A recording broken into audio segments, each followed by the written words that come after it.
howdy, welcome back to more JTReacts. Now, before we get into anything, listen, we hit 30,000 subscribers. I appreciate you guys, that is so amazing. We're on the road to 50K now, that is absolutely ridiculous. Again, thank you guys so much for all the love and support. But today, we're checking out why Euro-Spec cars are safer than American. Now, I'm not the biggest, craziest car guy, okay? I know a little bit here and there, mostly because I worked at a parts store for like a year.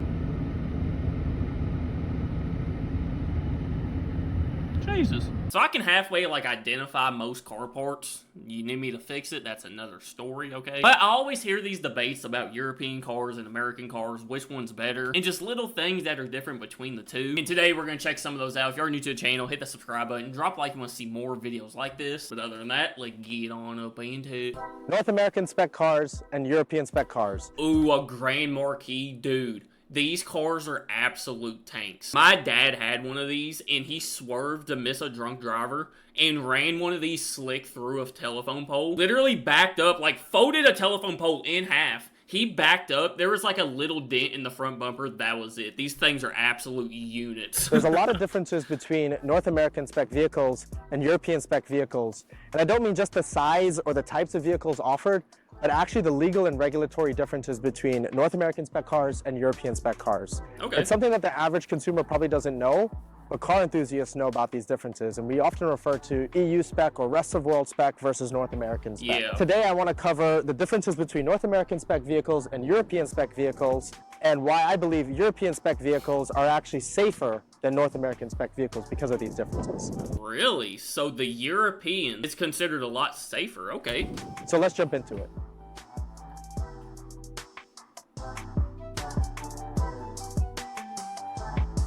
So before moving to the Netherlands, I was used to North American spec vehicles and the look of North American spec vehicles. Things like amber parking lights, side markers, red turn signals. But actually, after living in the Netherlands and spending more time with Europe... Oh my goodness. Dude, he just caught like a phenomenon on camera. Did y'all see that? There's red turn signals. But actually, after living in the Netherlands... Somebody uses their turning signal. Oh my goodness. Not only that, it's a Mercedes that's using it. What? I thought those didn't even have those. And spending more time with European spec vehicles, I realized European specs are actually safer and actually better looking. You don't have the amber parking signal, you don't have amber turn signals in the rear. You know, there's a lot of these differences I'm gonna jump into. So go ahead and use the chapter markers if you wanna bounce around and see the differences. Wait, what are like the amber lights? I always thought those were like run-in lights or maybe even fog lights or something like that. I think he called them parking lights. Like my truck has them, like I see them all the time. I don't think I've ever really thought what they were for though. But I'm gonna cover all of these in a bit more detail. Also, it's worth mentioning that the US and Canadian specs are pretty much the same. Canada uses kilometers and requires daytime running lights. But aside from that, basically the specs of the cars and the regulatory differences are the same between Canada and the United States. Yeah. Europe has... Like my truck, it has like the digital speedometer, like the little square on the dash. It'll show you, you know, how fast you're going. And if you click a button on the steering wheel, like just the OK button, it changes from miles per hour to kilometers an hour. And dude, I do it all the time on accident. And I'll be driving and I'll look down and I'm like, oh my gosh, I'm going 120. What? No, it's just in kilometers. It scares me every time. A different spec, and it's also... in line with a lot of other countries that's outside of Europe, and those are the main differences that I'm going to compare today. All right, the first thing is the one that I'm the most passionate about, and that's red turn signals versus amber turn signals. The rest of the world has amber turn signals like this. It is safer, it is easier to distinguish between the brake lights and the turn signal. The rest of the world does this. In North America, red turn signals are allowed. Wait a minute, what the heck? Why have I never thought about that? Because one of the big problems is like turning signals when people use them. It's rare, but it does happen sometimes. It's hard to like really distinguish if it's their turning signal or if they're just like barely tapping their brakes or they have a brake light out or something. Why are they the same color? Hold on, that's so much smarter. Hold on. And not just red turn signals, but actually the same light fixture that's used as the brake sometimes is used as the turn signal. Yeah. In some cars, it's a separate bulb from the brake light, but they're still red. In this case, in the Mercury Grand Marquis, as you can see, It's the brake light that's flashing to be the turn signal. Yeah, so like if you're slowing down and you're turning and you have your signal on in a car like that, say you're turning left, the left one will be blinking for the turn signal, but the right one will just be on for your brakes. It is really confusing, you know, like you have to get used to it driving behind people. Yeah, having it a different color, like some cars, of course, yeah, they do, but for the most part, they're all going to be red like this. So having the different color to just make it distinguishable, hey, they're turning, this is their turning signal, so much smarter. What the heck? This always drives me nuts, even when I lived back in the States, because it's hard to distinguish when a car is braking versus turning. Yeah. You have to pay a little bit more attention because it's hard to distinguish, you know, is the red light turning on because it's the brakes? Is it turning on because it's the turn signal? Sometimes bulbs are out and it's hard to tell. So I've always been passionate about this. This is how it should be. This is how the rest of the world is. Yeah. This is how it should be. But this is allowed in North America, and it's actually quite common. And I've even heard from American car people that they prefer the look of the red turn signal, even though amber is objectively safer. Yeah. So the Mercury Grand That's crazy. I've never even thought about that. Why is it the same color? Like, why not make it a different color? He's right, though. That's a lot smarter and a lot safer. Even though it's here in the Netherlands, actually has red turn signals. The Netherlands is one of the few countries in the world that does allow red turn signals. There are some European countries and other countries that do allow it. So it's one of the things I didn't have to adapt when I brought the car over here. But objectively, I believe the amber turn signal is much better. Let me know what you think. I love that he's driving a Grand Marquis around the Netherlands. Like, I feel like it's so out of place, you know? Like, that thing, look at it. She is thick, son. That's a big old car. I don't know what type of engine it has or anything like that, but they're big cars. So that's kind of funny. In the comments below, what do you prefer, red turn signals or amber turn signals? There's even a whole Facebook group dedicated to this. I think a lot of people are passionate about this topic, but yeah, I believe amber turn signals are much better and much safer for drivers. Yeah, me too. The next big difference that I want to cover is amber parking lights, or side markers as they're also called. It's a bit hard to see here. Side markers, yes. Dude, some cars will have like the amber side markers, and they're not even a light. They're more of like a reflector. Kind of like, what's the point if it's not going to light up all the time, you know? Because in the Mercury, they changed out the bulb. But in North America, most cars have an amber side marker parking light that is required as part of the headlight system. Yeah. Whereas you see here on the BMW, the parking lights don't require that. And if you look at a Spec BMW 3 Series, there's a big amber side marker light here, which I think is quite ugly. It's a look that I was used to back when I lived in the States, but actually after living abroad, I realized this is a much cleaner look. And actually, what value does that amber side marker light add? I don't think it's necessary. Sure. Much cleaner look. Here on the Mercury, they converted the light to white, but it was an amber parking light, the same here. But yeah, it's just a difference that I don't think is necessary, and I think the European spec looks a lot better than North American spec. Yeah. Yeah, it definitely looks a lot cleaner. Not having that just random brown, amber color just poking out. Which, like, doesn't matter. Not really. You know, it's kind of like a personal preference thing, but... The big difference is side turn signal indicators. So the EU and pretty much the rest of the world require side turn signal indicators. Most of the time, they're integrated in the mirror like this now, but back in the day, they used to be side mounted on the fender like you see on the Mercury here. Excuse me? I have never seen that before in my life. What? Like I said, like the newer cars here in America, they're kind of like considered fancier. Do have them like on the mirrors. But I've never seen just a little bulb right there on the side. What the heck? America doesn't require this. And to me, this is a key safety feature because when you're driving alongside a car and you want to know if that car is going to be moving into your lane, you can't see the front and rear turn signals if they're signaling their lane change. Side marker indicators are key, and really key is safety feature. Nowadays, most new cars in the US do have side marker indicators on the mirrors because it's kind of seen as a luxury feature, and I think it's something that the European brands kind of influence in the North American market. And actually, if you look at something like a Toyota Corolla or a Hyundai in the US, by default, they don't have the side marker turn signals, but higher end trims do because it's kind of seen as a luxury feature because of the European brand influence in North America.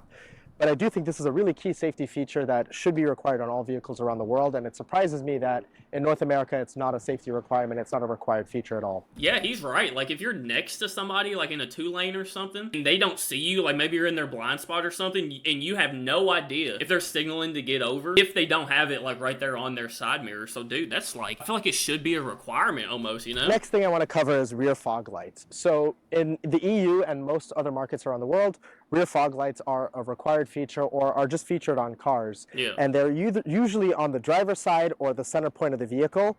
In this case, on the 3 Series, it's just on the driver's side. Personally, I would prefer if it was on both sides.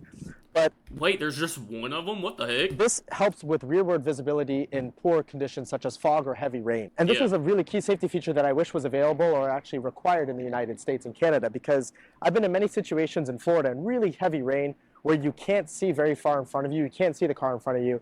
And what people in Florida do are put on their hazard lights so you can improve the visibility, which is illegal and is kind of a dumb workaround. Rear fog lights. Wait a minute. What? Driving with your hazards on is illegal in Florida? Why? Like you said, if it's raining real heavy, dude, pretty much everybody will turn on their hazards and just keep on driving. Like, they're gonna slow down, but they're gonna have their hazards on so that way everybody can see them and that they know, hey, I'm going a lot slower than I should be. But why is it illegal to drive with them? What? Solve that problem. This is something that should be standard in the US and Canada. And actually, on European brand cars in the US and Canada, they do offer the feature. They actually just ship it there anyway. It's not required, but they leave the configuration as is, and they have the rear fog lights. Yeah. And the funny thing that I see is people don't know how to use rear fog lights in the US and Canada. You can see some B-roll footage here of cars in Canada driving around with rear fog lights on in normal conditions, because actually I believe that people don't know the difference between the buttons, and they think that these are regular fog lights, but they're actually rear fog lights being misused. So it's really funny to me, but I think if there was education and regulatory requirements in the United States and Canada for rear fog lights, people would use them and it would improve safety in poor visibility conditions. See, what I think a lot of people do, especially nowadays, at least in like newer cars with the automatic headlights, like my truck, I leave them on automatic. They come on when it's time to come on, you know, or my truck senses if it's like foggy or it's raining out and they'll come on. So I think most people just leave it on and whatever comes on, you know? Like a lot of people ain't thinking, oh, let me turn my fog lights on or my rear fog lights. There's like, hey, my lights are on. I think I'm good. I'll be honest, like very rarely do I just turn on fog lights. Like if I'm driving early in the morning and it's real foggy or something, I'll just have like my low beams on and like my running lights are on, so like my tail lights all lit up anyways. So never do I really think, oh, let me turn just my fog lights on, you know? The next difference I want to cover is something that maybe that's bad on me, but hey. Each time that I'm switching between this vehicle and the BMW is the side mirrors. And this was something I didn't even really know about before living here. So in North America, the side mirrors on cars are a little bit different. The driver's side is pretty flat, and the passenger side is a bit more convex, but then it has this text in it that you see objects in mirror are closer than they appear. So yes, they are. You have different focal lengths for each of the mirrors. On the passenger side, it helps with the blind spot and side visibility, but on the driver's side, it's quite flat, and you have a pretty big blind spot. Yeah. On the EU-Spec mirrors, both are convex, and there's even a part that acts like a blind spot mirror. So it's objectively safer because you have a wider field of view, you have a smaller blind spot. The problem is the image is wider, and the vehicles are a little bit smaller, which affects your perception of the size. Yeah. And so in North America, they only allow that on the passenger side, which to me, it's a safety thing. If you allow it on both sides of the car, you have better field of view, smaller blind spot, and it's objectively safe. Literally, just put the warning on both of them and just make the mirrors better. What the heck? Difference is license plates, and you can see American and Canadian style license plates are a lot smaller. In some cars, they look okay, like this Grand Marquis was obviously designed for the smaller license plate. But in some other cars, this small format doesn't look very good. It doesn't complement the design of cars very well. And in my opinion, actually, the American and Canadian size license plate is a little bit less safe because the characters are smaller. Yeah. You can see over here, if I were to take a Florida license plate and put it on a BMW 3 Series, which is probably the first time this has been done, you can see how small it is in comparison to the Dutch license plate. The letters are a lot smaller. It's harder to see from further back. And actually, I think the Dutch license plate and the kind of European-style wide license plate complements the look of the car a little bit better. Yeah, it is like a clean design. Like, I like how it's long, but it's kind of sleek, you know? And somehow the letters and numbers are even more visible on it. Like, especially in the front. So I think it's safer and it just looks better to have the European-style license plates. Now, this varies a lot. Different countries have different regulations about license plate sizes. I'm not going to go into all of those details. Don't you have to have a license plate on the front and the back of your car, like in different places in Europe? Like in America, you just have it on the back. Like, I guess you could get one for the front, but it's not a requirement. And then y'all have to let me know, can y'all get like custom license plates over there? Like, we'll be driving and you'll just see some dude that's like, I'm the best 27 or something, and that's his literal license plate. I'm pretty sure you have to pay like $30 a year for it, but hey, whatever. But let me know what you prefer. Do you prefer the European style license plates or do you prefer the American style license plate? Let me know in the comments below. I kind of like the European more. Like ours, they'll come out with some like cool designs here and there, but like, who really cares, you know? Like, it's not for that. You want to be able to see it, and these are a lot more visible. Ultimately, I do wish that the regulations would align from North America to the rest of the world, because that would actually allow for European spec vehicles and other vehicles that are currently not sold in the North American market to actually be sold there, because the regulations would align and that would be allowed. Yeah. But until those regulations align, which I don't think that'll ever happen, we'll have differences between North American spec vehicles and European and rest of the world spec vehicles. So that's pretty much it. Those are the main differences I wanted to cover between EU spec vehicles and North American spec vehicles. Like I said from the beginning, I prefer the look and safety features of European spec vehicles, but there are also some features I didn't cover in North American spec vehicles that are nice, like remote start, how some states don't require front... Wait, y'all don't have remote start? Dude, it's a luxury for sure, but dude, it is so nice, especially in the winter, dude. License plates, different safety features, and there's a lot of other differences that you can't see, such as suspension differences, tire differences. I can't cover all of those in one video, but these were the things that I wanted to cover that you can really see when you look at the two different vehicles, and those are the differences that I like on the European spec vehicles. See, I think I prefer the European spec. A lot of it just makes a lot of sense. It's safer, it looks better. Y'all let me know what y'all think down in the comments. If y'all want to see more videos like this, let me know by hitting that like button. If you're new to the channel, hit that subscribe button. I appreciate you guys so much for watching, and I will see y'all tomorrow.